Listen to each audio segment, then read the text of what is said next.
Tous les CV se ressemblent et c'est pour cette raison que tu n'es pas invité en entrevue. Ça passe souvent par la section des compétences qui est due pareil au même d'un candidat à l'autre. La tienne utilise sans doute des mots similaires pour te décrire. Je te donne quelques exemples. Es-tu une personne débrouillarde, personne minutieuse, avec un bon leadership? Est-ce que tu as un bon esprit d'équipe? Es-tu orienté sur les résultats? Dit-on de toi que tu es un excellent communicateur, une excellente communicatrice? Est-ce que jusqu'ici tu te reconnais? Est-ce que tu es une personne créative, ponctuelle? Tu offres un excellent service à la clientèle? Serais-tu aussi une personne dynamique? Est-ce que tu es motivé, passionné? As-tu un bon sens de l'organisation, un bon sens de l'initiative, un bon sens de l'analyse? Ou un bon sens de la rigueur? Aurais-tu un esprit de synthèse? Toutes ces compétences-là, ils ont été tellement galvaudées dans les documents d'embauche que pour toi, oui, ils vont être uniques quand tu les mentionnes. Pour un employeur, il les a vus des milliers, probablement même des millions de fois. Donc, j'exagère, mais tu comprends le principe. Ils ont tellement été utilisés que c'est comme du vent. Les Applicant Tracking Systems ne vont pas rechercher ces adjectifs-là parce que sinon, 90% des CV vont ressortir. Et c'est la même chose pour les recruteurs. Ils vont ignorer ta section des compétences parce qu'ils n'ont rien à en tirer. Je vais t'expliquer aujourd'hui comment on fait pour se différencier à partir de sa section des compétences. Les recruteurs vont pouvoir déduire un certain nombre de compétences à partir de ton expérience. À partir du passé, ils vont s'imaginer le futur. Le problème, c'est qu'ils vont pas s'imaginer absolument tout. Il va falloir, nous, de notre côté, déduire par nous-mêmes comment notre expérience va se traduire en compétences et comment ces compétences-là vont se traduire dans un milieu de travail. On le fait principalement par la section des compétences. Il y en a qui vont l'appeler parfois le sommaire des compétences, donc autrement dit un profil, ou aussi bien sûr dans la section des aptitudes techniques si c'est pertinent dans ton cas. Il y a une autre section dans laquelle on peut le faire qu'on pourrait appeler par exemple force ou qualité ou sinon atout. On va traiter de tous ces éléments-là de manière à ce que tu te distingues sur papier de ta compétition. Une compétence, on apprend très tôt en ressources humaines que ça peut être un savoir, un savoir-faire, un savoir-être. Un CV, on va vouloir le traduire davantage au niveau pratique. Les savoirs, c'est tes connaissances. Ces savoirs-là, tu vas vouloir les traduire en savoir-faire toujours. Pourquoi? Ben, c'est parce que tu veux venir opérationnaliser tes savoirs. C'est exactement la même chose pour le savoir-être. Le système de recrutement ne va pas rechercher une personnalité quand il recrute un CV, il va regarder pour le savoir-faire. Toutes les compétences transversales en emploi, tu seras d'accord avec moi, vont beaucoup mieux te servir que tes compétences de savoir-faire. Parce que le savoir-faire, ça s'apprend. Pour ce qui est du savoir-être, il s'apprend également, mais sur une période beaucoup plus longue. On va entendre les employeurs dire, ben, on a vraiment de la difficulté à recruter des gens qui ont un bon niveau de savoir-être dans nos organisations. Malheureusement, dans un curriculum vitae, c'est pas ce que les employeurs vont rechercher. Pour ce qui est de tes compétences, ce qui est recherché, c'est environ 90-95% de savoir-faire. Le savoir-être va souvent être ignoré aussitôt dans le processus et la portion savoir va avoir une légère importance, mais surtout si elle est opérationnalisée. Autant la personnalité que les compétences transversales sont hyper difficiles à prouver par l'entremise d'un tel document. Le savoir-être dans un processus d'embauche se dégage beaucoup de manière implicite. L'employeur peut, à partir de ta candidature, percevoir ton niveau de confiance, peut-être percevoir aussi ton niveau de créativité, il va pouvoir aussi percevoir ton sens de l'analyse. Un autre exemple, si tu es une personne rigoureuse ou minutieuse, ça va se refléter tout au long du processus d'embauche. Si tu fais mention de la compétence sens de la rigueur sur ton CV, ça va être donc ignoré la plupart du temps par le lecteur. Il va falloir aller un petit peu plus loin dans notre exercice de communication pour caractériser la personne qu'on est. On sait désormais qu'on doit parler de notre savoir-faire, de notre curriculum vitae pour venir interpeller l'employeur sur ce qu'on peut faire pour lui. Pour réaliser cet exploit, je vais te donner une dizaine de mes meilleurs trucs en ce qui a trait à ta section des compétences. La première, ça va être de faire des phrases complètes. Je corrige pratiquement la même erreur dans chaque section des compétences et ça va être celle d'inscrire des mots simples ou des groupements de 2 ou 3 termes. Les gens vont écrire contrôle qualité, gestion de projet, marketing web par exemple, mais c'est pas suffisant. Ce qu'on veut, c'est des phrases complètes qui vont débuter par des verbes d'action. Idéalement, on ne veut pas avoir plus que 2 ou 3 compétences principales dans chacun de nos documents et ces compétences principales-là vont être détaillées dans notre section des compétences en 7 à 10 lignes environ. Il ne faut pas aller plus que 10 parce que ça va être beaucoup trop volumineux. Le travail, c'est de venir décliner notre compétence principale en sous-compétences au lieu d'écrire gestion de projet. Bon, on va parler de notre capacité à animer des réunions, par exemple, qui mènent à des décisions Plutôt que de parler de marketing web, on va venir parler de notre capacité à augmenter le trafic d'un site web par l'entremise d'un des principaux médias sociaux, par exemple. Une compétence en contrôle qualité serait notre capacité à maintenir telle certification par une veille exhaustive des standards d'hygiène dans telle industrie. Ainsi, tu peux constater à quel point on exprime de façon précise une compétence grâce à plusieurs sous-compétences. Notre section compétences pourrait presque s'appeler justement sous-compétences parce qu'on va aller vraiment dans le détail. Tantôt, je te mentionnais capacité à faire quelque chose, mais on n'écrit jamais ça. On ne va pas écrire notre habileté à faire ceci ou capacité à faire cela. On va commencer directement avec notre verbe et il y a des verbes qui ont beaucoup plus de valeur que d'autres. Le prochain conseil que j'ai pour toi, ça va être d'utiliser des verbes qui sont plus éloquents que ceux que tu utilises présentement. Je suis presque convaincu qu'actuellement dans ton CV, que tu as choisi les mauvais verbes d'action, malheureusement. Tu utilises sans doute des verbes comme assurer ou effectuer ou réaliser. Au lieu de dire assurer le contrôle de telle chose, on va débuter avec contrôler, par exemple. Ce qu'on veut, c'est choisir des verbes qui impliquent par eux-mêmes des résultats, par exemple optimiser ou générer ou améliorer ou augmenter. Je vais te laisser dans le descriptif de cette vidéo une liste de 101 verbes. Le prochain truc que j'ai pour toi, ça va de venir faire émaner un résultat justement dans presque toutes nos phrases, si possible 100% de nos phrases. Utiliser un bon verbe, on l'a vu, c'est une belle façon d'accomplir cela, mais il y a d'autres façons de réaliser la chose. Par exemple, tu peux venir utiliser le 2 points, donc tracer un lien entre ce que tu peux faire et avec son résultat.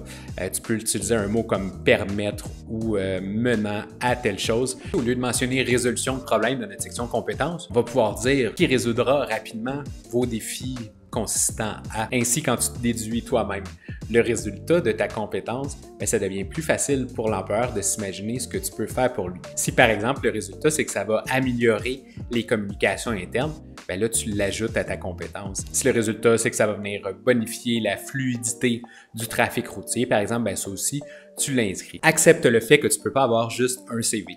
Pourquoi? C'est parce qu'on a plus que 10 compétences. Ta section compétences, on sait très bien qu'elle pourrait en comporter une centaine. Ainsi, on a plusieurs documents d'embauche éventuellement au fil de nos applications. Réalise aussi que tu vas devoir faire des compromis importants sur des compétences que tu voulais présenter, mais par manque d'espace, tu ne pourras pas toutes les nommer. Alors, n'aie pas peur d'enregistrer une tonne de fichiers sur ton ordinateur, d'utiliser le bon en temps opportun, dépendant du type d'emploi visé, puis tu vas avoir des résultats dévastateurs, j'en suis convaincu.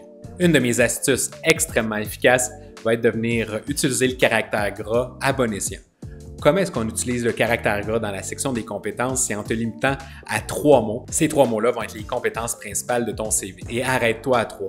C'est comme ça que ça demeure un truc puissant. Si tu vas au-delà de ça, ils vont perdre absolument toute efficacité. Tu pourras te catégoriser toi-même et rendre la compréhension très simple pour l'employeur.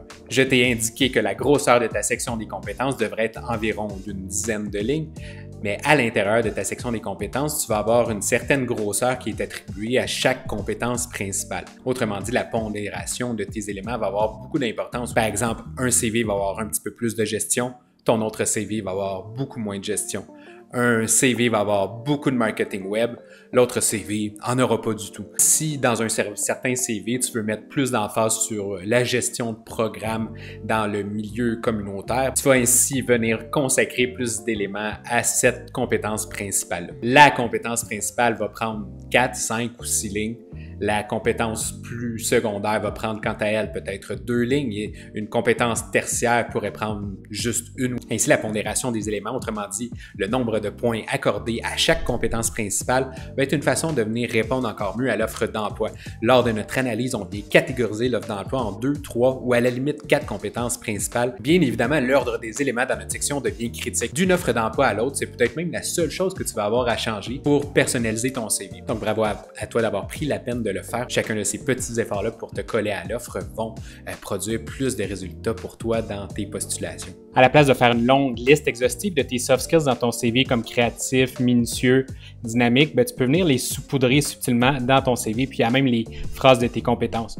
Ça va prendre la forme suivante, donc avec créativité, par exemple, avec calme, avec authenticité. Parfois, ce sera sous la forme d'adverbes comme minutieusement, efficacement, ingénieusement. Aussi, tu pourrais venir préciser que tu es en mesure d'effectuer telle ou telle tâche de façon autonome, de façon soignée, de façon dynamique. Tu vas voir que quand ton CV va prendre forme, tes phrases vont être beaucoup plus riches avec les mots qu'on vient de voir. Puis là, je vais te montrer un exemple à l'écran d'une section compétences qui comprendrait des ajouts de la sorte. On a des stratégies qui s'appliquent lorsqu'on est sous-qualifié pour un poste et d'autres quand on est surqualifié. Si tu es surqualifié pour un poste, tu vas vouloir éviter des mots ou des verbes qui portent à une conclusion comme quoi tu serais surqualifié. Par exemple, gérer, orchestrer. On va vouloir venir réduire l'impact de notre section des compétences en utilisant des mots un petit peu plus faibles. Le mot soutenir, par exemple, c'est un exemple de mot qui est un petit peu plus faible, qui se prête à un CV de sous-qualification ou si on est surqualifié puis qu'on veut volontairement atténuer l'impact des mots. Lorsqu'on est sous-qualifié,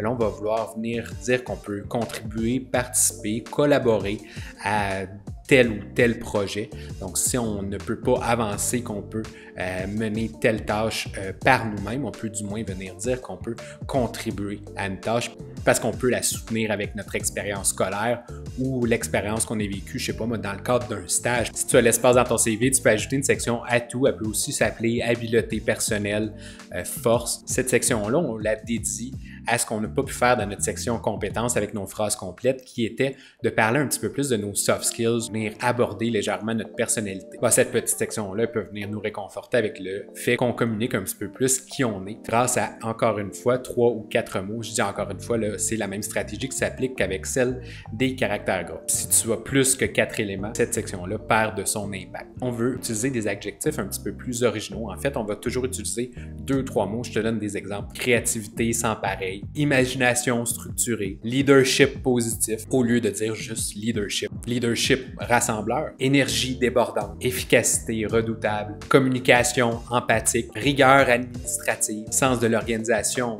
maladif, prompte résolution des problèmes. Au lieu de juste dire comme les autres candidats, bon sens de la communication, on vient qualifier notre sens de la communication, on vient qualifier notre leadership. Pour t'aider avec cette section-là, recherche des synonymes sur Google ou sur ChatGPT. Tu vas voir qu'il y a des mots qui sont à la fois simples, mais sous-utilisés, que tu vas pouvoir plugger dans ton CV puis desquels tu vas être particulièrement fier à cause de tes recherches un petit peu plus étendues que les autres candidats. Par exemple, au lieu de dire sens de l'organisation, je pourrais dire ordonnancé. On a parlé de la section des compétences, je t'ai parlé de la section des atouts.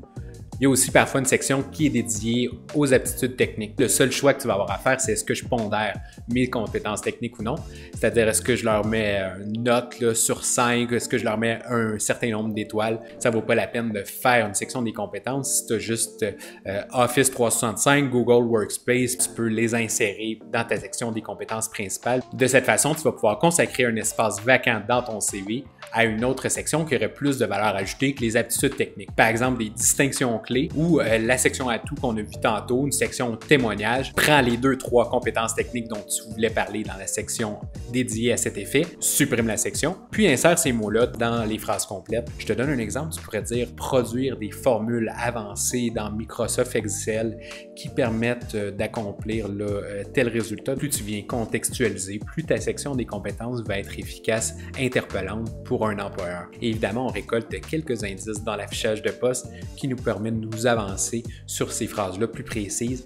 Et si on n'a pas suffisamment d'indices, c'est pas grave. On va venir prendre le risque de s'avancer sur ce qu'on pense qui est important pour l'employeur parce qu'on a l'expérience. On va assumer que ce qui est important pour nos anciens patrons va être important pour nos futurs patrons. Merci beaucoup d'avoir écouté ma vidéo jusqu'à la fin. J'espère que tu as pu y repérer d'excellentes idées pour pimper ta section des compétences. Si c'est le cas, mets-moi un like, ça m'encourage beaucoup à en produire des similaires. Abonne-toi à la chaîne d'ailleurs si tu veux plus de conseils sur comment rédiger un CV, comment optimiser un profil LinkedIn, sur de bonnes stratégies de recherche d'emploi et aussi sur comment réussir ton évolution numérique dans un monde du travail qui va très vite en ce moment. On va voir des outils AI puis des logiciels à utiliser dans la vie de tous les jours. Là-dessus, on se dit à la prochaine. Allez, salut!